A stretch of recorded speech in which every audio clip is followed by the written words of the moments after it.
Hello दोस्तों, आप सभी का स्वागत करता हूं आपके अपने यूट्यूब चैनल यस मैथमेटिक्स पाठशाला में। आज आपके लिए फिर से लेके आया हूं यूपी टीजीटी 2013 जिसका पार्ट नंबर 3 है और 2 लेक्चर इसके अपलोड हो चुके हैं, जिसमें मैंने आपके लिए 1 to 41 क्वेश्चन तक कवर करा दिए हैं और इस वीडियो लेक्चर में 40 to 61 क्वेश्चन कवर करेंगे। ठीक है गाइस, और जिसको किसी को पीडीएफ के लिए चाहिए वो मेरे पीडीएफ के लिए आप मेरे टेलीग्राम चैनल को ज्वाइन कर सकते हैं, वहाँ पे इसका पीडीएफ मिल जाएगा आपको। ठीक है, और लिंक इसके वीडियो के डिस्क्रिप्शन में मिल जाएगा। तो आइए गाइज शुरू करते हैं बिना किसी टाइम को वेस्ट किए। तो क्वेश्चन नंबर 42 में देखिएगा गाइज, लिखा हुआ है एक गेंद को 36 मतलब हॉरिजेंटल से 30 डिग्री के एंगल पर 49 मीटर पर सेकंड की वेलोसिटी से प्रक्षेपित मतलब प्रोजेक्टेड किया जाता है, उसके द्वारा क्षैतिज परास मतलब हॉरिजेंटल रेंज पूछा गया कितना होगा गाइस। ठीक है, तो गाइस यहाँ पे सिंपली आपको फार्मूले की ज़रूरत है। तो फार्मूला होता क्या है रेंज का, वो देख लीजिएगा गाइस। तो गाइस यहाँ पे वेलोसिटी जो बॉल की दे रखी थी आपके लिए, वो दे रखा था, देखिए गाइस बॉल की जो वेलोसिटी है वो 49 मीटर पर सेकंड स्क्वायर आपके पास गिवन है और एंगल जो है वो 30 डिग्री है। और गाइस जो रेंज का फार्मूला होता है वो आपका होता है R = U² sin 2θ/g। ठीक है गाइस, तो सिंपली इस फार्मूले में U की जगह 49 लगा देंगे और थीटा की जगह 30, तो 2θ हो जाएगा 60 और sin 60 की वैल्यू होती है √3/2 और g की वैल्यू को हम यूज करेंगे 9.8 और U दे रखा है आपके लिए 49 मीटर पर सेकंड स्क्वायर। तो गाइज सभी की वैल्यू पुट कर देंगे और सिंपल आप आंसर यहाँ से कैलकुलेट कर लेंगे। तो सिंपली गाइज आप ध्यान रखिएगा, आपको मैक्सिमम हाइट, मैक्सिमम रेंज, ठीक है, इन दोनों के बहुत सारे क्वेश्चन आते हैं, इसलिए प्रोजेक्टाइल जो मोशन चैप्टर है, ठीक है, वो बहुत ही ज़्यादा इंपॉर्टेंट है। उससे फार्मूले भी डायरेक्ट आते हैं और एक क्वेश्चन तो कंपलसरी है। ठीक है, मैक्सिमम हाइट का, ठीक है, रेंज का ये क्वेश्चन पूछे जाते हैं। ठीक है गाइज, तो अगला क्वेश्चन देख लीजिएगा गाइज। नेक्स्ट क्वेश्चन है 43। यहाँ पे लिखा है limit extends to 0 x cos x minus log 1 + x upon x², find the value of x। ठीक है गाइज, तो गाइज इसकी हमें वैल्यू फाइंड करना है। तो गाइज सिंपली हम इसको x का फार्मूला भी खोल के कर सकते हैं, cos x का और log 1 + x का। बट गाइज फार्मूले खोलने में बहुत सारा टाइम लग जाता है, तो इसलिए हम इसको दूसरे मेथड से भी सॉल्व कर सकते हैं। तो पहले हमें चेक करना पड़ेगा x टेंड्स टू 0 पे क्या ये 0/0 इनडिटर्मिनेट फॉर्म बना रहा है। तो गाइस सिंपली देख लेते हैं, अगर हम x = 0 रखेंगे तो ये cos 0 तो 1 होता है, बट x 0 की मल्टीप्लाई से और ये यहाँ पे 0 लगाएंगे तो log 1 आएगा और log 1 की वैल्यू होती है 0। तो गाइज नोमिनेटर तो 0 आ चुका और डिनोमिनेटर में भी x है, तो 0/0 फॉर्म बन चुकी है। और 0/0 फॉर्म के लिए हम एल हॉस्पिटल रूल का यूज करते हैं। तो गाइज देख लीजिएगा, यहाँ पे 2 टर्में हैं, तो फर्स्ट और सेकंड से करेंगे। इस बार मैंने 1 का x का कर दिया, तो 1 cos x को छोड़ दिया है, प्लस होता है, फिर हम x को छोड़ देंगे, cos का करेंगे माइनस, तो इसलिए माइनस का साइन x हो जाएगा। और log x का 1/x और x का फिर दोबारा 1 + x का करेंगे, तो गाइज 1 का हो जाएगा 0 और x का हो जाएगा 1। तो इसलिए हमें नोमिनेटर में फिर से कुछ नहीं मिलने वाला है, तो इसलिए सिंपली कितना आ जाएगा 1/1 + x आ जाएगा और डिनोमिनेटर में x² था तो 2x हो जाएगा। फिर से गाइस चेक करते हैं क्या प्रॉब्लम आ रही है। cos 0 जो होता है वो 1 होता है और यहाँ पे अगर हम वैल्यू की बात करें गाइस तो sin 0 की वैल्यू 0 होती है, इसलिए मल्टीप्लाई से 0 हो जाएगा। बट यहाँ से अगर हम बात करें x की वैल्यू 0 लगा के तो 1/1 1 आने वाला है, तो इधर से 1 आया था, 1 - 1 क्या हो जाएगा 0 और अपॉन में भी क्या आने वाला 0, तो फिर से 0/0 फॉर्म, फिर अगेन एल हॉस्पिटल रूल का यूज करेंगे गाइस। तो सिंपली देख लीजिएगा, cos x का डिफ्रेंशिएशन होता है माइनस का sin x। यहाँ पे फर्स्ट और सेकेंड से सॉल्व करेंगे, x को कर दिया डिफ्रेंशिएशन 1, sin x को छोड़ दिया है, अगली बार sin x का करेंगे तो cos x हो जाएगा और x को छोड़ देंगे। तो गाइज आप सिंपली यहाँ से देख चुके हो, अगर यहाँ पर ये लिखा था 1/1 + x² और 1/x का डिफरेंशिएशन होता है -1/x², इसलिए गाइज ये हो जाएगा साइन प्लस और 1/1 + x का होल स्क्वायर हो जाएगा। ठीक है गाइज, सिंपली x की जगह 0 पुट करके देखते हैं गाइज। sin 0 की वैल्यू 0, sin 0 0 और यहाँ पे मल्टीप्लाई में x है, इसलिए ये भी 0 हो जाएगा। और यहाँ पे गाइज जो आने वाला है वो आने वाला है गाइज आपका 1/1 + x²। x की जगह 0 लगाएंगे तो डिनोमिनेटर क्या मिलने वाला, 1 मिलने वाला है, अपॉन में कितना 2, तो गाइज 1/2 आपका करेक्ट आंसर हो जाएगा। नेक्स्ट क्वेश्चन देख लीजिएगा गाइज, बिना टाइम वेस्ट किए बहुत ही स्पीड में, if x+2 and x-1 are two factors of the equation x³ + 10x² + mx + n = 0 then find the value of m and n। तो गाइज सिंपली हमसे बोला गया कोई क्यूबिक इक्वेशन दे रखी है और उसके दो फैक्टर्स दे रखे, तो गाइज जो भी फैक्टर होता है फैक्टर को जीरो करके वहाँ से हम जीरोज निकाल लेंगे और जो दोनों जीरो जाएंगे वो इस इक्वेशन को सेटिस्फाई करेंगे। और इस इक्वेशन को जो सेटिस्फाई करेंगे, अगर हम पहले x की जगह गाइज इस फैक्टर को जीरो रख के लगाएंगे तो x = -2 लगाएंगे तो वहाँ से m n में एक इक्वेशन मिलेगी। और जो सेकंड दे रखा है x-1 = 0, इसको करेंगे तो x = 1 आएगा। जब हम x की जगह 1 रखेंगे तब एक इक्वेशन मिलेगी। दोनों इक्वेशन में m और n होंगे, हम इन दोनों इक्वेशंस को सॉल्व कर लेंगे और m और n की वैल्यू को फाइंड कर लेंगे। ठीक है गाइस, तो देख लीजिएगा सिंपल, पहले x = -2 लगाना है एंड देन x = 1 लगाना है, तो दो इक्वेशन है बनाओ पहले। तो गाइस सिंपली लिखा हुआ है x+2 and x-1 are the factors of the equation, ठीक है, of the given equation. x-1 and x+1 are the zeros of the, ठीक है, so these values satisfy the equation. ठीक है गाइज, तो सिंपली यहाँ पे x की जगह पहले मैंने -2 पुट किया है, तो सिंपली आप कर सकते हो, कोई प्रॉब्लम नहीं आएगी। तो ये आ गया -2m + n और प्लस का 32 = 0। देन गाइज यहाँ पे जो दे रखा था वो x = हमें दे रखा था, यहाँ पे जो क्वेश्चन में है वो दिख रहा है कितना, x = 1 है। ठीक है गाइज, x-1 = 0 है तो x = 1 आएगा। तो यहाँ पे गाइज थोड़ा सा मिस्टेक हो गया, ये +1 कर लीजिएगा। तो गाइज यहाँ पे पहले मिस्टेक से लिख गया था और बाकी मैंने पुट जो किया है वो x = 1 ही पुट किया है। तो x = 1 पुट करेंगे तो आपका m + n + 11 आ जाएगा। ठीक है गाइज, अब सिंपली 1 में से 2 को माइनस कर दीजिएगा गाइज। देख रहे हो आप गाइज, यहाँ भी n है और यहाँ भी n है, तो एक को दूसरे से माइनस करेंगे तो n से n कैंसिल हो जाएगा, m = 2 आ जाएगा। ठीक है, -3m + 21 = 0, तो m = 7 आ जाएगा। m की वैल्यू इक्वेशन नंबर 2 में अगर हम पुट करें तो m अगर 7 है तो n = कितना आ जाएगा, m 7 है तो 7 और 11 को ऐड करोगे तो 18 और दूसरी साइड जाके हो जाएगा -18। नेक्स्ट क्वेश्चन देखिएगा, तो गाइज यहाँ पे आसानी से निकालिए m 7 और n -18। Next question, find the value of the determinant. तो गाइज इस क्वेश्चन को जरा ध्यान से देखिएगा, इस क्वेश्चन में कोई भी ऑप्शन मैच नहीं कर रहा है जो भी पेपर में आया था, बट इसके सारे के सारे ऑप्शन गलत हैं। तो गाइज सिंपली जो पहला ऑप्शन है वो इसका सही होने वाला है, बट वो भी पहले ऑप्शन में भी क्या लगाना था, माइनस लगाना था। तो गाइज ये माइनस लगा हुआ है तभी ये ऑप्शन करेक्ट होगा, वरना इसके सारे ऑप्शन गलत हो जाएंगे। तो गाइज सिंपली ऐसे क्वेश्चन को कैसे करेंगे, हम बिल्कुल जो 12th में किया था उस तरह से नहीं करना है। यहाँ पे हमें वैल्यू रख के चेक कर लेना है। x की वैल्यू को हमने सपोज 1 ले लिया है, a = 1, b = 2 और c = 3 ले लिया है। ठीक है गाइज, तो सबसे पहले हम यहाँ पे जो क्वेश्चन गिवन है वहाँ a1, v2 और c को 3 लगा के सॉल्व करेंगे कि जो रिजल्ट आया है, तो रिजल्ट आया गाइज -12। अब यही वैल्यू हम ऑप्शन में रख के चेक करेंगे, जो ऑप्शन हमारा -12 आंसर देता है वही ऑप्शन करेक्ट हो जाएगा। तो गाइज सबसे पहले ऑप्शन नंबर ए पे चेक कर लेते हैं। तो ऑप्शन नंबर जब हम ए चेक करते हैं तो गाइज यहाँ से निकल के जो आता है वो 12 निकल के आता है। बाकी ऑप्शन भी चेक किए हैं बट बाकी ऑप्शन से बिल्कुल डिफरेंट रिजल्ट आ रहा है, तो यही ऑप्शन थोड़ा सा करेक्ट हो सकता है, बस इसमें सिर्फ कमी थी माइनस की। तो यहाँ पे गाइज माइनस लगा लेंगे तो ये ऑप्शन करेक्ट हो जाएगा। तो सिंपली गाइज अब 12th का रूल नहीं अपनाना है, यहाँ पे कोई भी डिटर्मिनेंट दे रखा है तो उसमें ए बी सी में तो आप a1, v2 और c3 यूज करके निकाल लीजिएगा। डिटर्मिनेंट की वैल्यू चेक करिएगा, वही वैल्यू ऑप्शन में लगाइएगा, जो भी मैच कर जाए सेम वही आपका ऑप्शन करेक्ट हो जाएगा। तो गाइज नेक्स्ट क्वेश्चन देख लेते हैं। ये गाइज बहुत ही अच्छा क्वेश्चन लिखा वर्क एंड टाइम का। तो गाइज क्वेश्चन हिंदी में लिखा है बट मैं आपको इंग्लिश में एक्सप्लेन करूँगा। लिखा P और R एक काम को 30 दिन में कर सकते हैं। तो गाइज सिंपली यहाँ पे समझिएगा क्वेश्चन, P और R मिलकर किसी काम को 30 दिन में कर सकते हैं, ऐसे P और Q इसी काम को 45 दिन में कर सकते हैं, जबकि Q और R इस काम के लिए 60 दिन में कर सकते हैं। ठीक है गाइज, तो सिंपली समझिएगा। तो 3 चीज़ें दे रखी हैं, PR दे रखा है 30 दिन में, PQ दे रखा है 45 दिन में और Q और R जो दे रखा है वो दे रखा है 60 दिन में। तो पूछा गया गाइज तब केवल R इस काम को कितने दिन में करेगा। गाइज मैं इंग्लिश वालों के लिए बोल देता हूँ P एंड Q, ठीक है, वर्क टुगेदर विद 30 डेज, मतलब P और Q को एक साथ अगर काम पे लगाया जाता है वो 30 डेज में वर्क करते हैं। P और Q work together, then find the work, then finish the work in 45 days. When Q and R, ठीक है, work together then finish the work in 60 days.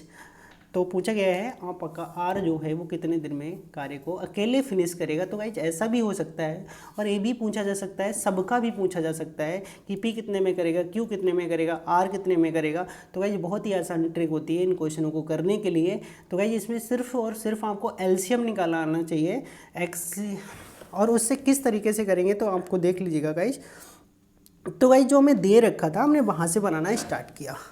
तो पी आर कितने में कर रहा था 30 दिन में, पी क्यू कितने में कर रहा था 45, क्यू आर कितने में कर रहा था 60। तो 30 का 45 का और 60 का जो एलसीएम आएगा गाइज वो आ जाएगा 180। और जो 180 आएगा ना गाइज वो टोटल वर्क हो जाता है, अर्थात 180, ठीक है, जो होगा वो टोटल वर्क होगा, अर्थात 180 यूनिट जो होगा वो टोटल वर्क होने वाला है। ठीक है गाइज, अब हम बताओ 180 जो टोटल यूनिट वर्क होने वाला है, तो पी और क्यू अगर इसको 30 दिन में करते हैं तो इस काम का कितना भाग एक दिन में कर लेंगे, अर्थात कितना पार्ट एक दिन में फिनिश कर देंगे।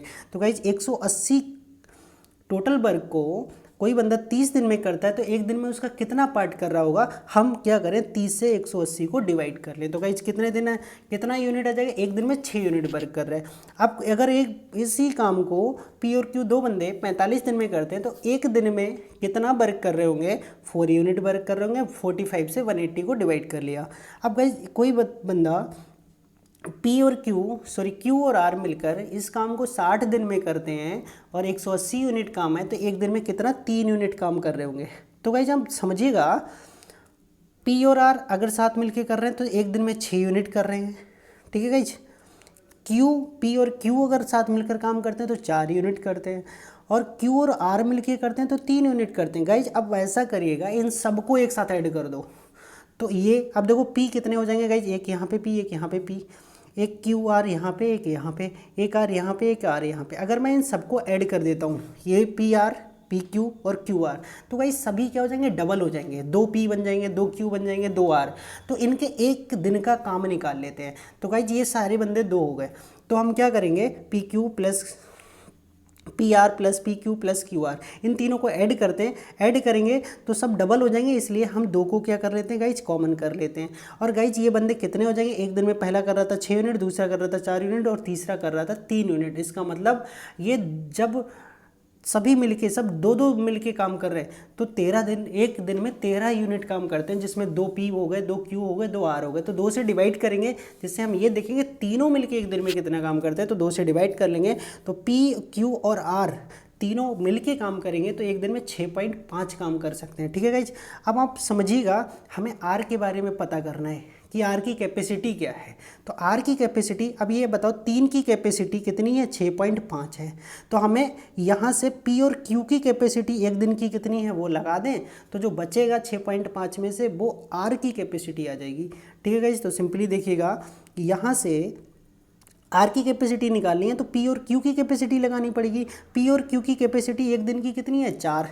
तो तीनों की कैपेसिटी मिलके 6.5 है, जिसमें से पी और क्यू की कैपेसिटी 4 है। तो आप समझ सकते हो कि जो आर बचा होगा उसकी कैपेसिटी एक दिन के काम करने की कितनी बची होगी, 2.5। अब 2.5 एक दिन में काम करता है अकेले आर, और 180 यूनिट को कितने दिन में करेगा, तो 180 यूनिट को हम 2.5 से डिवाइड कर देंगे गाइज, तो जो आएगा वही हमारा आंसर हो जाएगा। तो गाइज सिंपली हमने क्या किया, पी और आर की यहाँ पे वैल्यू लगा दी, 4 यूनिट तो बचा, 6.5 से माइनस कर लिया, तो 2.5 यूनिट एक दिन की आर की कैपेसिटी आ गई। अब 180 यूनिट को 2.5 की कैपेसिटी से 72 दिन में ख़त्म कर पाएगा। तो गाइज अगर हमसे आर पूछा है तो हमने ये निकाल लिया, ऐसी पी पूछता तो इस इक्वेशन में गाइज हम क्या करते, जब पी पूछता तो हम आर और क्यू की वैल्यू लगा देते, क्योंकि 2-2 बंदों की कैपेसिटी हमें यहाँ पे गिवन है। तो गाइज हम सभी के 2-2 की गिवन है, हम 2 की लगाएंगे, तीसरा मिल जाएगा, और जो पूछा जाएगा उसके अपोजिट 2 की लगा दीजिएगा, वो जो बचेगा वो हमें जिसकी निकालनी होगी वो बच जाएगा, और इसकी एक दिन की कैपेसिटी आ जाएगी। और टोटल जो वर्क है वो 180 यूनिट है, और किसी बंदे की कैपेसिटी से 180 यूनिट को डिवाइड करेंगे तो ये पता चल जाएगा वो काम कितने दिन में फिनिश कर सकता है। गाइज नेक्स्ट क्वेश्चन देख लीजिएगा, उम्मीद करता हूँ समझ आया हो। अगर गाइज समझ आया तो प्लीज़ लाइक का बटन दबा दिया करो, ठीक है, कमेंट भी किया करो, और ज़्यादा से ज़्यादा वीडियो को शेयर भी किया करो यार। ठीक है, आपके लिए देखो कितनी मेहनत करता हूँ यार, वीडियो क्वेश्चन ढूंढता हूँ, ठीक है, उनके सोल्यूशन निकालता हूँ, ठीक है, फिर यहाँ पे लाके आपको बताता हूँ। ठीक है, तो गाइज क्या होता है ना, जब वही आप लाइक का बटन दबाते हैं, कमेंट का बटन दबाते हो, तो अंदर से उत्साह आता है कि हाँ अच्छे से काम करते रहना चाहिए, जिससे कि लोगों का ये कुछ भला हो सके। ऐसा नहीं है कि आपकी लाइक से या आपके कमेंट से मुझे कुछ पैसे मिलते हैं या कुछ भी मिलता है, बस ये है हाँ आप लोगों का प्यार मिलता है, ठीक है। तो ये चीज़ें अच्छी होती हैं और आप इसमें कोई भी कंजूसी मत करिएगा, लाइक कमेंट दबा के कीजिएगा, ठीक है गाइस। जहाँ पे भी प्रॉब्लम है, जो भी चाहिए बताइएगा, कमेंट में करिएगा कि इसके नोट्स चाहिए, ठीक है।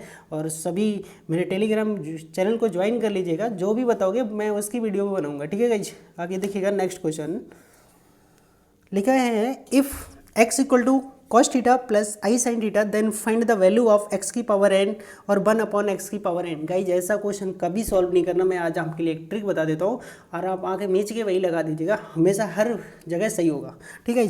सिंपली अभी जो ये आता है ना वो कॉस 2 जो भी पावर हो यहाँ पे, अगर 6 पावर हो तो 2 कॉस 6 थीटा लगा दो, 10 पावर है तो 2 कॉस 10 थीटा लगा दो, मतलब जो भी यहाँ पे पावर है वो 2 कॉस एन के थीटा के साथ यहाँ पे मल्टीप्लाई कर दो गाइज, ठीक है गाइज। और ये पूरा कॉन्सेप्ट मैं आपको समझाऊंगा कैसे होता है, ठीक है गाइज। अभी आप सिर्फ जब भी दिखाई दे x प्लस 1 अपॉन एक्स की पावर n और x equal to cos theta plus i theta दिख रहा है, ठीक है गाइज, तो आप सिंपली क्या करेंगे, जो भी पावर x की दिखेगी वही हमें 2 कॉस थीटा से मल्टीप्लाई कर देना है, ठीक है गाइज। अगर यहाँ n दिख रहा है तो n थीटा, 10 दिख रहा है तो 10 थीटा, 5 दिख रहा है तो 5 थीटा। तो गाइज एक सिंपली ऐसा भी हो सकता है, आपको ये क्वेश्चन दे रखी हो x square plus 2 cos theta plus ऐसे समथिंग कुछ, ठीक है। तो इस तरीके से भी हो सकती है क्वेश्चन, तब भी हमें यही ऑप्शन लगाना है। यहाँ पे गाइज देख लीजिएगा x इक्वल टू ये, ठीक है, इलर्स से हम इसको क्या कर देंगे e की पावर आई थीटा, और अगर हमें n पावर करना है तो पावर के ऊपर पावर लग जाएगी, और पावर के ऊपर पावर होती है तो मल्टीप्लाई हो जाती है, और जो बाई डिराइवेज थ्योरम या स्क्वायर्स थ्योरम से जो e की पावर आई थीटा होता है, इसको हम इस फार्मूले से खोल सकते हैं, cost N theta plus i sign N theta. और सिंपली जो सेकंड होगा वो नेगेटिव है, ऊपर जाके माइनस हो जाएगा, तो बीच में क्या हो जाता है e की पावर माइनस थीटा का, बस बीच में माइनस आ जाता है, दोनों को ऐड करोगे तो ये वाले दोनों कैंसिल हो जाएंगे, कॉस एन थीटा जुड़ जाएगा तो 2 कॉस एन थीटा हो जाएगा। Question finish.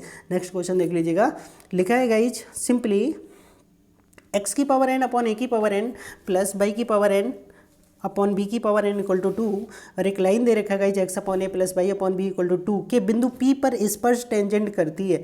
मतलब ये जो कर्व है आपका, इस कर्व को ये लाइन जो है वो क्या करती है, बिंदु P पर टेंजेंट मतलब स्पर्श करती है, ठीक है गाइस। तो हमसे पूछा है बिंदु P के कोऑर्डिनेट क्या होंगे, तो गाइस सिंपली मैं इसको अगर ऑप्शन से सॉल्व करूं तो कितने आसान तरीके से आप ऑप्शन से सॉल्व कर सकते हो गाइस। अगर हम पहला ही ऑप्शन ले लें, x की वैल्यू a ले लें और y की वैल्यू b ले लें, आप गाइस खुद समझते हो कि यहाँ पे जैसे ये देखो कुछ भी बन रहा है, सपोज अगर ये इलिप्स है कुछ भी है, तो अगर ये जो लाइन है ये लाइन जा रही है, तो ये जो पॉइंट है P सपोज करो यहाँ पे टच कर रहा है, तो ये P पॉइंट लाइन पे भी है और ये P पॉइंट इलिप्स पे भी है, तो ये दोनों का पॉइंट कॉमन है, तो ये दोनों को क्या करेगा, सेटिस्फाई करेगा। तो हम सिंपली क्या करें, ऑप्शन से पहला ऑप्शन उठा लेते हैं, दोनों में अगर रख के देखते हैं, अगर ये दोनों को सेटिस्फाई कर रहा है तो ऑप्शन करेक्ट हो जाएगा, नहीं कर रहा है तो दूसरा चेक कर लेंगे, इतना ज़्यादा टाइम निकालने का नहीं होता है। तो सिंपली x की जगह हम a लगा दें, तो हम तो गाइस देखिए जब x की जगह a लगाओगे तो x तो a बन जाएगा, तो सिंपली क्या हो जाएगा a की पावर n अपॉन a की पावर n, इधर हो जाएगा b की पावर n अपॉन b की पावर n। तो सिंपली तो गाइस बहुत ही आसान तरीके से आपका 2 अपॉन 2 इक्वल टू 2 आ जाएगा, और इस साइड में भी अगर ये लगाओगे तो 2 इक्वल टू 2 आ जाएगा, तो ऑप्शन नंबर ए करेक्ट हो जाएगा। गाइस इतना टाइम नहीं होता है, आपको शॉर्ट ट्रिक का यूज करना है और क्वेश्चन को आगे बढ़ना है करके, ठीक है। नेक्स्ट क्वेश्चन देखिएगा गाइस, एक गाइस बहुत ही अच्छा क्वेश्चन दे रखा है, आपसे पूछा है f x is defined as, मतलब एफ एक्स जो है वो x equal to less than 0 पे माइनस एक्स है, और एक्स 0 और 1 पे हमारा एक्स है, और x greater than equal to 1 पे, ठीक है गाइस, 2 माइनस एक्स है। In this condition f x will be, ठीक है गाइस। तो इस कंडीशन में जो एफ एक्स होगा वो गाइस हमारा क्या होगा, गाइस हम सिंपली अगर एक बात करें तो जो एफ एक्स होता है ना वही हमारा वाई होता है। एफ एक्स क्या होता है, एफ एक्स को ही बाई लिखते हैं। तो गाइज पहली लाइन हो गई y equal to minus x, तो y equal to minus x ये होता है, ठीक है गाइज। और दूसरा हो गया y equal to x, y equal to x ये लाइन होती है, ठीक है गाइज। तो ये बाई इक्वल टू एक्स हो गई। दूसरा कितना है 2 माइनस एक्स है, तो गाइज कितना है 2 माइनस एक्स। तो 2 माइनस एक्स कैसी लाइन आएगी, वो यहाँ से आएगी। अगर हम इसको जीरो कर लेते तो एक्स इक्वल टू 2 से निकलती हुई एक लाइन जाएगी, तो वो इस तरह से आएगी, ठीक है गाइज। तो इस गाइज में आप देख रहे हो यहाँ से यहाँ पे आया, यहाँ से फिर यहाँ गया, फिर यहाँ से यहाँ पे आया। तो कहीं पे भी गाइज क्या है, ब्रेक नहीं है, जंप नहीं है। जब इसमें ना तो कहीं ब्रेक है, ठीक है गाइज, ना ही कहीं जंप है, ना ही ये कहीं टूट रहा है, ना ही कहीं जंप कर रहा है। जब कोई भी कर्व ना जंप करे और ना ही ब्रेक हो, ठीक है, तो वो क्या होता है, कंटिन्यूस कर्व होता है। तो ये x इक्वल टू 0 और 1 दोनों पे क्या होगा, कंटिन्यूस होगा, और ऑप्शन ए क्या हो जाएगा हमारा, करेक्ट हो जाएगा। नेक्स्ट क्वेश्चन देख लीजिएगा गाइज। एज का गाइज फिगर है, आप देख भी सकते हो, क्योंकि वो वहाँ से हमारा x इक्वल टू 2 पॉइंट निकल के आता तो x इक्वल टू 2 ये वाली लाइन इससे मिलती हुई चली जाएगी, ठीक है गाइज। ये बाई माइनस एक्स और ये, तो क्या लिखा है, this curve has no break and no jump, ठीक है, नॉन ब्रेक ब्रेक जंप, ना ही ब्रेक कर रहा है ना ही जंप कर रहा है। So it is continuous at x equal to 1 and 0 both. Next question देख लीजिएगा गाइज, बहुत ही आसान क्वेश्चन पूछ लिया गया है आपसे, इसके फैक्टर पूछ लिए गाइज। क्या पूछा गया, फैक्टर पूछा गया है। तो गाइज ये 4 डिग्री है, फैक्टर इतना आसान नहीं होगा, तो हम फैक्टर करने में थोड़ा टाइम लगेगा। तो गाइज क्या करना है, हमें ऑप्शन का सहारा लेना है। तो गाइज ऑप्शन का सहारा कैसे ले सकते हो आप गाइज, जो फर्स्ट शुरुआत में दिख रहा है ना, इसकी तरह बनने आने की कोशिश करिए। पहले हम ऑप्शन 1 की तरह ही बनाने की कोशिश करते हैं। तो गाइज हमें कितना कॉमन चाहिए, ये फैक्टर है, इसका मतलब ये नंबर कॉमन करना है। कितना कॉमन करना है, x square plus 3x plus 5 common करना है, ठीक है गाइज। जब ये 4 पावर है, आप समझ सकते हो यहाँ पे स्टार्टिंग में 4 पावर है, और 4 पावर से हमें ये बचाना है। इसका मतलब हमने पहला नंबर x की पावर 4 है, x की पावर 4 से आप एक्स स्क्वायर कॉमन करोगे तभी तो अंदर एक्स स्क्वायर बचेगा भाई, ठीक है। तो सिंपली अब हम इसी की तरह जो टर्म ऐड करना वो ऐड कर लेंगे, जो माइनस करना वो माइनस कर लेंगे। जितना ऐड करना है उतना माइनस भी करना है, जितना माइनस करना है उतना ऐड भी करना है। तो गाइज हमारा टारगेट ये है कि हमें पहली टर्म में ये बचाना है, x square plus 3x plus 5। तो सिंपली गाइज कैसे करना है, तो गाइज देखो ये हमने यहाँ पे कर लिया, ठीक है गाइज। हमारे पास एक्स क्यूब की टर्म नहीं है, तो एक्स क्यूब हमने उतना ही ऐड किया, उतना माइनस भी कर दिया है। तो x4 3x क्यूब ऐड किया, 3x क्यूब हमने माइनस भी कर दिया, ठीक है गाइज। ये प्लस करा है और यहाँ पे ये माइनस कर दिया है, ओके। अब गाइज हमें यहाँ पे कितना 25 था, बट हमें कितना लाना, ऑप्शन को देख के 5 लाना था, ये लाना था 3x प्लस 5। तो गाइज ये 3 इसलिए किया क्योंकि हमारा एक्स स्क्वायर कॉमन करेंगे तो 3x बच जाए, और 5x स्क्वायर इसलिए यहाँ पे लिखा है जिससे एक्स स्क्वायर कॉमन करे 5 बच जाए। तो गाइज इसको एक्स स्क्वायर सिर्फ हमारे पास 1 था और हमने यहाँ पे 5 कर लिए, इसका मतलब 4 ऐड किए होंगे अपनी तरफ से। जब 4 ऐड किए तो 4 माइनस भी किए होंगे, और उसको बैलेंस करने के लिए फिर अगली बार में अभी और देखते हैं गाइज। इससे हमारा ये बन चुका है गाइज, अभी 4 माइनस करने थे, यहाँ पे हमने माइनस के 9 लिखे, इसका मतलब हमने 5 और माइनस किए तो 5 और प्लस करने पड़े होंगे, ठीक है गाइज। तो गाइज आप खुद से देखिएगा आपके पास कितना है, 1, आपने 5 यहाँ ऐड किया, 5 यहाँ के ऐड किया, कितना हो गया 10, ठीक है गाइज। और आपके पास कितना था 1, तो 9 ऐड किए होंगे, तो 9 में से 9 माइनस भी कर दिए यहाँ पे। तो गाइज इसको बैलेंस आप आसानी से कर सकते हो 3 पार्टों में, एक यहाँ से यहाँ तक, दूसरा यहाँ से यहाँ तक, और तीसरा यहाँ से यहाँ तक हो जाएगा मेरे भाई। तो सम में अगर हम यहाँ एक्स स्क्वायर कॉमन करें, यहाँ 3x कॉमन करें और यहाँ 5 कॉमन करें, तो हमारा अंदर पहले ऑप्शन का फर्स्ट पार्ट बन रहा है, और जब इसको कॉमन करते हैं तो इसके फर्स्ट ऑप्शन का सेकेंड पार्ट भी बन रहा है। तो ऑप्शन नंबर फर्स्ट मेरे भाई क्या हो जाएगा, करेक्ट हो जाएगा। इस तरीके से हम इसको करेंगे सिंपली, ठीक है गाइज। अभी यहाँ पे ऐसा नहीं बन रहा था, हम इस इक्वेशन को सेटिस्फाई आसानी से कर देते, तो बहुत ज़्यादा प्रॉब्लम हो रही है इस इक्वेशन को सेटिस्फाई करने में, ठीक है गाइज। इतनी आसानी से ये सेटिस्फाई हो नहीं पा रही है, जो कि आप इसके इतनी आसानी से फैक्टर कर दें। तो गाइज क्योंकि यहाँ पे अगर फैक्टर करेंगे तो वो फैक्टर होने लायक बन नहीं रहा है, श्रीधराचार्य का फॉर्मूला लगाना पड़ेगा। तो इसके जो रूट्स होंगे ना गाइज, वो हमारे मतलब रूट के अंदर बनेंगे, तो वो इतनी आसानी से हम चेक नहीं कर पा रहे थे, तो इसलिए ऑप्शन के थ्रू हमें करना पड़ेगा। नेक्स्ट क्वेश्चन देखिएगा गाइज, ये भी बहुत अच्छा क्वेश्चन है। लिखा 1250 रुपये का 8% वार्षिक ब्याज की दर से 2 वर्ष का साधारण ब्याज और चक्रवृद्धि ब्याज में अंतर कितना होगा। गाइज इंग्लिश में भी समझ लीजिए, लिखा है 1250 रुपये अमाउंट है और 8% इसका रेट दे रखा है, ठीक है गाइज। और हमसे पूछा गया 2 वर्ष का मतलब 2 ईयर्स का सिंपल इंटरेस्ट और कंपाउंड इंटरेस्ट का डिफरेंस क्या होगा। तो गाइज आप सिंपल तरीके से तो निकाल सकते हो, SI equal to PRT upon 100, साधारण ब्याज इक्वल टू मूलधन गुणा दर गुणा समय बटे 100। यहाँ से साधारण ब्याज निकाल लेंगे, और एक फार्मूला दूसरा होता है जिसे हम, ठीक है, क्या बोलते हैं, A इक्वल टू P और ब्रैकेट के अंदर होता है 1 + r/100 की पावर n। तो यहाँ से a निकलेगा और a से p माइनस करेंगे तो ci निकल जाएगा। ठीक है गाइज, अब यहाँ से ci और ऊपर से si निकाल लिया, दोनों का डिफरेंस किया तो हमें डिफरेंस मिल गया। ठीक है गाइज, तो इतना क्वेश्चन अगर बड़ा करोगे तो आप पेपर में मैक्सिमम 70 या 80 क्वेश्चन ही कर पाएंगे, तब तक 2 घंटे की घंटी बज जाएगी। ठीक है गाइज, तो सिंपली इस तरीके से नहीं करना है, इसको बहुत ही शॉर्ट ट्रिक से करना है। वो कैसे करना है गाइज वो समझ लीजिएगा। तो सबसे पहले करना क्या है मेरे भाई, सबसे पहले जो दे रखा है ना, कितना दे रखा है 8% जो रेट दे रखा है उसको आप फ्रैक्शन में कन्वर्ट करिएगा।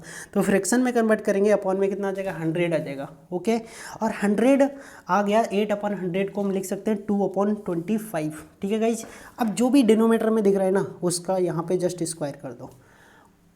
स्क्वायर कर दिया तो कितना हो गया गाइज 625, और जो भी बनता है ना वही हमारा मूलधन है, उसी को हमें क्या मान लेना, मूलधन मान लेना है। और रियल में हमारे पास जो मूलधन दे रखा है वो गाइज कितना दे रखा है 1250, और हमने मूलधन कितना माना है 625। तो इसका मतलब जो 625 की वैल्यू हमने माना 625 और क्वेश्चन में दे रखा 1250, अर्थात जो हमारा 625 = 1250 है, इसका मतलब है कि एक यूनिट की वैल्यू कितनी है 2 है। तभी तो 625 में 2 से गुणा करेंगे कितना आ जाएगा गाइज। अब यहाँ से देख लो 625 = 1250 है, तो एक कैसे निकालना है यहाँ से समझिएगा गाइज, आपको बाद में करने में बहुत कम टाइम लगेगा, अभी मुझे समझाने में टाइम लग रहा है। 1250 जब हम एक निकालेंगे तो 1250 बटे कितना हो जाएगा गाइज मेरे भाई 625, और 625 का मतलब काटेंगे तो कितना आ जाएगा 2। तो अर्थात एक यूनिट किसके बराबर है 2 के बराबर। जो भी कुछ निकल के आएगा वो हमें उसमें 2 से मल्टीप्लाई करनी पड़ेगी। क्यों करनी पड़ेगी, क्योंकि हमारा था 1250, हम लेके चले हैं 625, तो उससे किस फॉर्म में लेके चले, अर्थात एक यूनिट की वैल्यू 2 मान के चले। ठीक है, तो सिंपली अब करना है क्या है मेरे भाई, जो 625 था, अब जो आया आपका 2/25, 2/25 से इसमें मल्टीप्लाई करेंगे। जब 2/25 से इसमें मल्टीप्लाई करेंगे तो 25 से काटेंगे 625, तो 25 और 25 की 2 से गुणा होगी तो 50। तो एक साल का कितना आ गया साधारण ब्याज 50। अब भाई एक चीज़ और आपको बता दूं, एक साल का जो साधारण ब्याज होता है और एक साल का जो चक्रवृद्धि ब्याज होता है उसमें कोई भी डिफरेंस नहीं होता है। जो अंतर आता है ना वो दूसरे साल के बाद आता है। जैसे आप समझ लीजिएगा 100 रुपये आपके पास है और 100 रुपये आपने किसी को उधार दिए 10% वार्षिक ब्याज की दर से, तो पहले साल में क्या होगा, अगर 10% लग रहा है तो वो 10 रुपये आपको देगा ब्याज के रूप में, और चाहे वो चक्रवृद्धि ब्याज पे दिए हो या साधारण ब्याज पर दिए हो। बट दूसरे साल क्या होगा गाइज, जो साधारण ब्याज था उस पे 100 रुपये पे ही ब्याज लगेगा, और जो चक्रवृद्धि ब्याज होगा गाइज, जो मेरे भाई पहले बार जो आपने 100 रुपये दिए थे उसने 10 रुपये ब्याज के रूप में उस पर हो गए तो 110 रुपये हो गए। तो जो चक्रवृद्धि ब्याज होगा ना वो गाइज वो 110 रुपये पे लगेगा, और साधारण ब्याज सिर्फ 100 पे ही लगेगा। तो साधारण ब्याज के केस में क्या होता है, अगर एक साल में जितना ब्याज मिला है हर साल आपको उतना ही मिलेगा साधारण ब्याज के केस में। ठीक है, और चक्रवृद्धि ब्याज के केस में क्या होता है, पहले साल साधारण ब्याज के बराबर ही मिलता है और हर साल फिर बढ़ता जाता है, क्योंकि जो ब्याज मिलता है वो मूलधन में ऐड हो जाता है और नेक्स्ट ईयर के लिए उस पर ब्याज लगता है। तो सिंपली वही यहाँ पे कर रहा है, 625 को 2/25 से डिवाइड किया तो 50 आ गया। ठीक है गाइज, तो 50 ही आ चुका है, और दूसरे साल का भी कितना आ गया 50 आ गया। बट जो दूसरा साल होगा ना उस पर जितना ब्याज मिला था उस पर भी हमें लगाना पड़ेगा। तो दूसरे साल का कितना 50, और 50 का 2/25 और करेंगे तो हमारा यहाँ से 25 से काटेंगे 50, 2 से 2 की गुणा करेंगे तो 4। तो गाइज साधारण ब्याज तो दोनों साल का, एक साल का 50 है तो दूसरे साल का भी 50 होगा। तो साधारण ब्याज तो 50 कितना हो गया 100 हो गया। बट जो चक्रवृद्धि ब्याज है ना वो 50 100, और जो दूसरे साल में 4 रुपये और एक्स्ट्रा मिलेगा, 50 रुपये ब्याज पे भी ब्याज लगेगा, तो वो हो जाएगा 4। इसका मतलब वो हो गया 104। तो यहाँ पे अंतर कितना आया गाइज, यहाँ पे अंतर आया 4 का, ऊपर कितना 100 और नीचे कितना 4, तो इसका मतलब अंतर कितना आ गया 4 का। और एक यूनिट की वैल्यू मैं अभी पहले ही बता चुका था वो कितनी है 2, तो 4 यूनिट की वैल्यू कितनी हो जाएगी 8, तो अंतर कितना आ जाएगा 8 रुपये। अगर आप ये अपने आप से करेंगे तो बहुत ही आसान हो जाएगा, मुझे तो समझाने में टाइम लगा था आपके लिए। ठीक है गाइज, नेक्स्ट क्वेश्चन देखिएगा।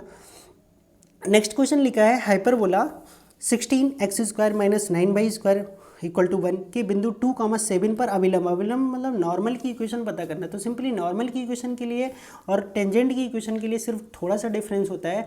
टेंजेंट की इक्वेशन में हम डायरेक्ट जो स्लोप आता है वही यूज कर लेते हैं, बट नॉर्मल की इक्वेशन के लिए जो स्लोप आता है उसको उल्टा करते हैं और साथ में क्या करते हैं -1 करते हैं। क्यों करते हैं गाइस, जब दो लाइनें टेंजेंट ये और नॉर्मल उस पर 90, तो दो लाइनें क्या होती है परपेंडिकुलर। आपको पता है दोनों का m1 × m2 कितना होता है, दो परपेंडिकुलर लाइन्स के बीच का -1 होता है। ठीक है गाइस, जब एक का पता तो दूसरे का निकालने के लिए पहले वाले को अपॉन में कर देना है। तो सिंपली वही यहाँ करना है हमें। तो हमें सबसे पहले क्या निकालना, dy/dx निकालना, और dy/dx सारे लोग निकालेंगे जो TGT PGT की तैयारी कर रहे हैं, मुझे बताने की ज़रूरत नहीं है। तो ये हो जाएगा ओके। यहाँ से dy/dx निकाल लिया और इसको x की जगह 2 और y की जगह √7 लगा के हमने ये फाइंड कर लिया ओके। आगे देखेंगे तो आगे देखने में क्या है, हमें कौन सा चाहिए गाइज, इक्वेशन ऑफ नॉर्मल चाहिए। तो इक्वेशन ऑफ नॉर्मल में जो हमारा dy/dx होता है वही हम m होता है, तो यही हमारा क्या हो चुका है गाइज, m हो चुका है। बट हमें यहाँ पे क्या लगाना, माइनस का 1/m लगाना है। क्यों, क्योंकि हम इक्वेशन टेंजेंट की नहीं, हम इक्वेशन यहाँ पे नॉर्मल की लिखा रहे हैं। अगर हमें टेंजेंट की इक्वेशन निकालनी होती तो -1/m की जगह सिर्फ और सिर्फ m यूज करते हैं ओके गाइज। बाकी आप कैलकुलेशन कर सकते हो, y1 कितना है आपका 7 है और x1 कितना है 2, तो y1 की जगह √7 आ जाएगा और x1 की जगह 2 आ जाएगा। बाकी क्रॉस मल्टीप्लाई करके आप इस इक्वेशन को सॉल्व कर सकते हैं गाइज। बहुत ही आसान क्वेश्चन आ गया। √2 कैसा नंबर है आपको पता है, किसी भी अंडर रूट के अंदर अगर परफेक्ट स्क्वायर नहीं है, अर्थात वो अंडर रूट के अंदर से डायरेक्ट बाहर नहीं निकल रहे, ठीक है, तो वो कैसा होगा, इरेशनल नंबर होगा। जैसे आप का √2, √3, √5, √7, मतलब अंडर रूट के अंदर अगर परफेक्ट स्क्वायर नंबर नहीं है तो वो इरेशनल होगा। अगर परफेक्ट स्क्वायर है, जैसे 1 हो जाए, 4 हो जाए, ठीक है, 9 हो जाए, मतलब 1 का स्क्वायर, 2 का स्क्वायर, 3 का स्क्वायर, अगर किसी भी नंबर का स्क्वायर अगर अंडर रूट के अंदर रखा तो वो rational, otherwise irrational okay guys.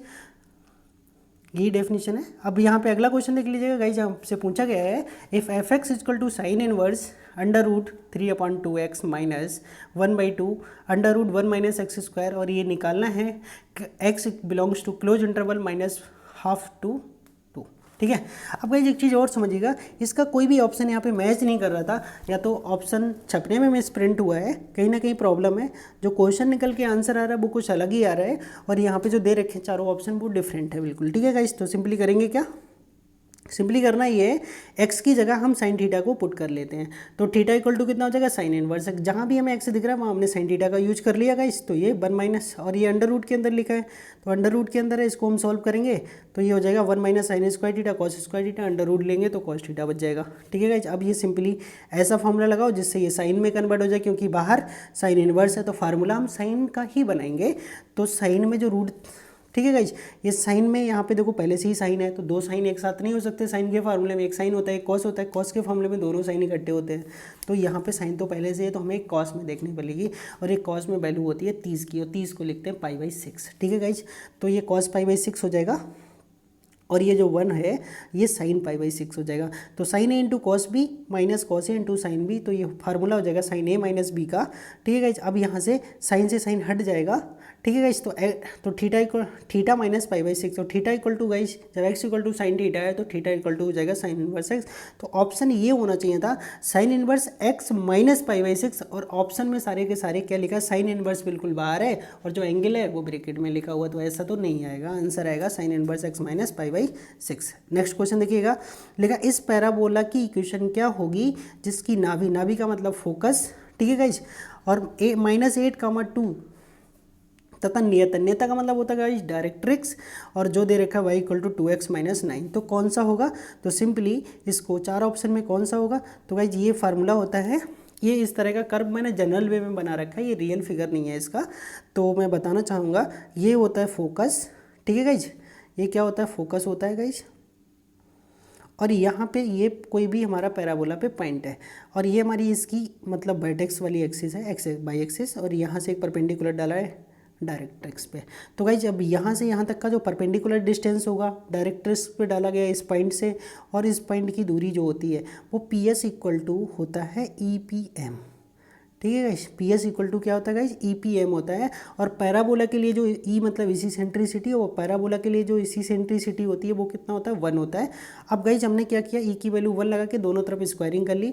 PS का मतलब P और S दो पॉइंटों के बीच की डिस्टेंस। अब गाइज यहाँ पे देख लीजिएगा, P जो है वो x, y है, और S जो है वो ये है। तो गाइज क्या होगा, x माइनस 8 मतलब माइनस है तो प्लस हो जाएगा, ऐसी बाई -2 तो ये भी प्लस हो जाएगा।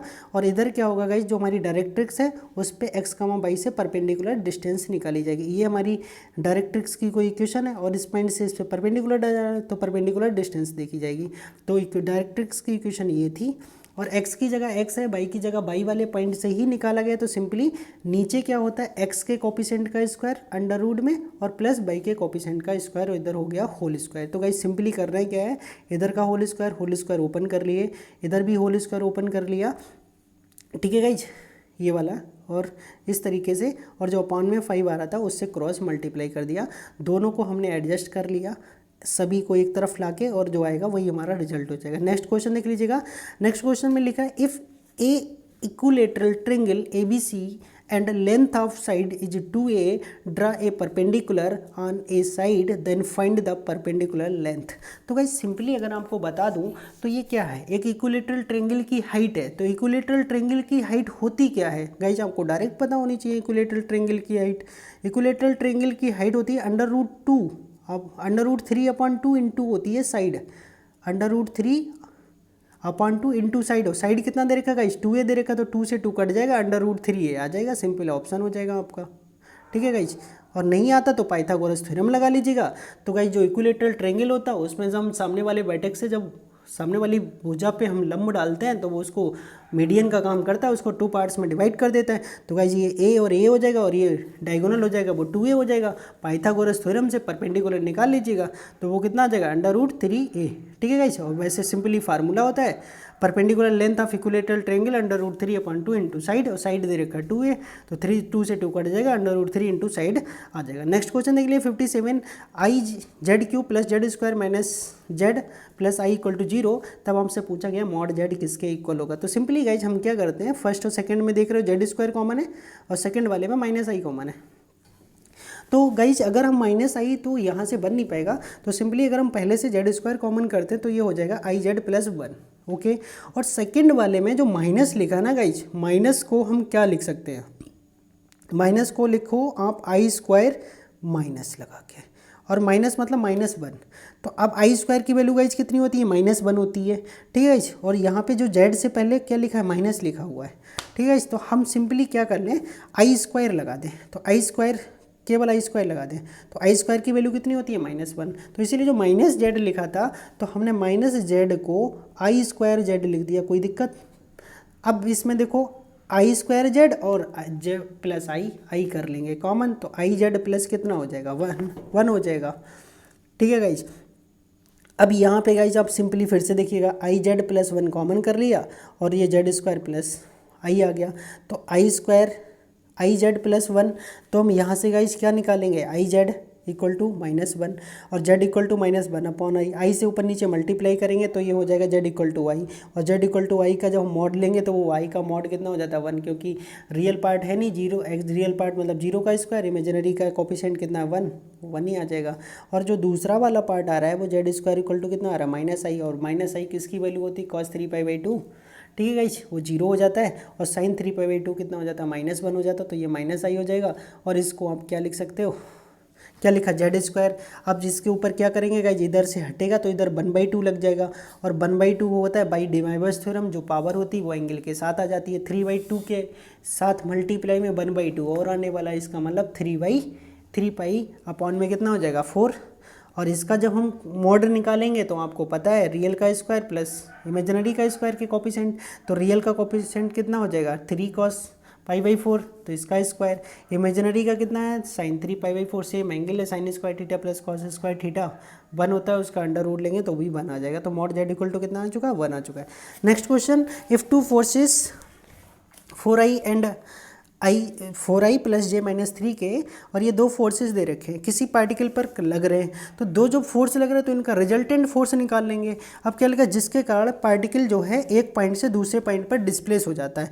तो गाइज यहाँ से यहाँ पर चला गया, तो इनके बीच में कितना डिस्प्लेसमेंट हुआ, हम D निकाल लेंगे। इन दोनों को ऐड करके हम F निकाल लेंगे, और हमें पता है W इक्वल टू क्या होता है, F × D होता है, work force × displacement.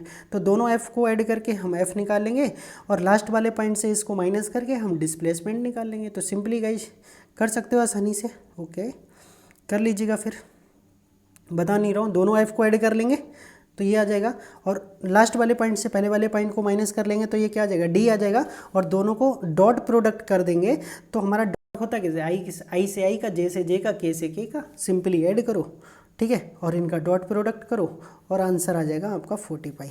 Next question देख लीजिएगा गाइज, आपसे बहुत ही आसान पूछा गया है। The solution of the differential equation, आपको पता है डिफरेंशियल इक्वेशन का जो सोल्यूशन आता है वो एक्सपोनेंशियल में ही होता है लगभग 90%।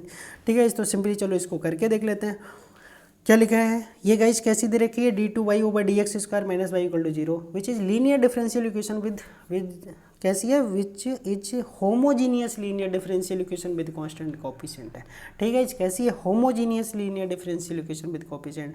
तो गाइज सिंपली हम इसका क्या बनाते हैं, ऑक्सिलरी इक्वेशन बनाते हैं। तो पहले हम d/dx को हम d लिख लिए। ठीक है गाइज, बहुत किया होगा आपने बेसिक में ये, तो इसको d लिख लिए। तो यहाँ पे कितना y, तो हमने y को कॉमन निकाले, फिर इसका ऑक्सिलरी इक्वेशन निकला, d की जगह m लिख लेते हैं। इसके फैक्टर निकालेंगे तो m के फैक्टर कितने आ गए, +-1 आ गए। तो सिंपली क्या होता है, फार्मूला जो होता है c1e⁻m1x होता है। m1 को पहला 1 मान लेंगे, दूसरा जो m2 है उसको -1 मान लेंगे। तो c1 × e⁻x और दूसरा हो जाएगा c1, मतलब जो भी m की वैल्यू आती है वही हम लिख देते हैं। सिंपली होता है c1 e⁻m1x।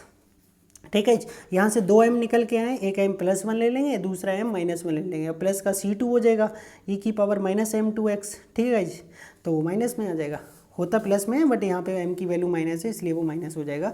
और ये कैसा दिख रहा है गाइज, आपको एक्सपोनेंशियल दिख रहा है, तो बस एक्सपोनेंशियल आपका आंसर हो जाएगा। सिंपली गाइज इसमें SCF पूछ लिया, बहुत ही आसान चीज़ पूछ ली है आपसे, SCF निकालना, ये किए और ये किए, दोनों के फैक्टर करो, दोनों के फैक्टर में जो भी कॉमन दिख रहा है ना वही हमारा SCF हो जाएगा। तो देखो गाइज दोनों के फैक्टर कर दिए, आप यहाँ से देख सकते हो, सिंपल है, आप आसानी से फैक्टर कर सकते हो।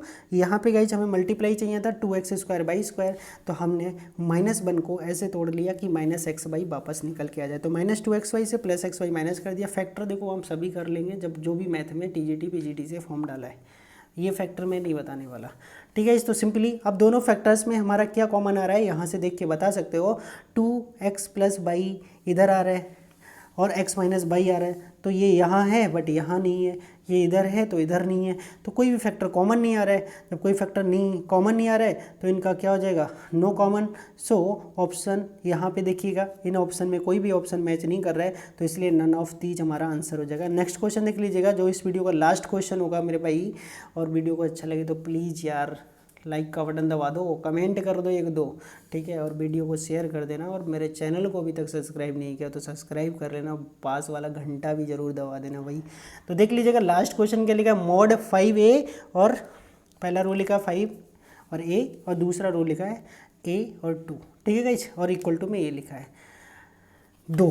ठीक है, तो क्या करो गाइस, दोनों डिटर्मिनेंट, अब ये अगर हमारा मैट्रिक्स का क्वेश्चन होता तो हम आसानी से करस्पॉन्डिंग एलिमेंट के इक्वल कर लेते, बट बहुत सारे बच्चे इसमें गलती कर देंगे, सोचेंगे फर्स्ट एलिमेंट फर्स्ट के इक्वल, सेकंड एलिमेंट सेकंड के इक्वल और x = 1 लगा देंगे। तो ऐसा नहीं करना गाइस, ये मैट्रिक्स का क्वेश्चन नहीं है, डिटर्मिनेंट का क्वेश्चन है। तो डिटर्मिनेंट में करस्पॉन्डिंग एलिमेंट के इक्वल नहीं होता है, तो हमें क्या करना है गाइस, इधर वाले को अलग सॉल्व कर लेना है और इसको अलग सॉल्व कर लेना है, दोनों के इक्वल हो जाएंगे। इधर देखो क्रॉस मल्टीप्लाई से सॉल्व करेंगे तो इससे इसकी होगी कितना हो जाएगा 10, और इससे इसका हो जाएगा -a², इधर से होगा 4 और माइनस का 3, तो यहाँ से हो गया गाइज -a², इसको दूसरी साइड ले जाएंगे तो a², इधर से बचा कितना 1 और इधर बचा 10, 10 से एक आके घट गया तो हो गया a² 9।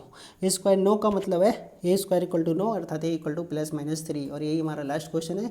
नेक्स्ट क्वेश्चन आपको नेक्स्ट वीडियो में बताएंगे, उसमें भी अब आपके लिए डेली 20 क्वेश्चन की लगभग वीडियो डेली मिलेगी। 13 का जैसे समाप्त होता है 16 का आ जाएगा, ठीक है गाइज, फिर 16 का हो जाएगा, 13 का भी डाल चुका हूँ, 11 का भी डाल चुका हूँ, ठीक है गाइज, 13, 16, 11, 10, 9, ठीक है गाइज। फिर पीछे से डालना स्टार्ट करूँगा, जितने भी अभी तक TGT के पेपर हुए सारे के सारे डाल देंगे। फिर PGT के भी लगभग सारे के सारे पढ़ चुके हैं, 1-2 ईयर का बचा है, 16 का बचा है उसे डालना है।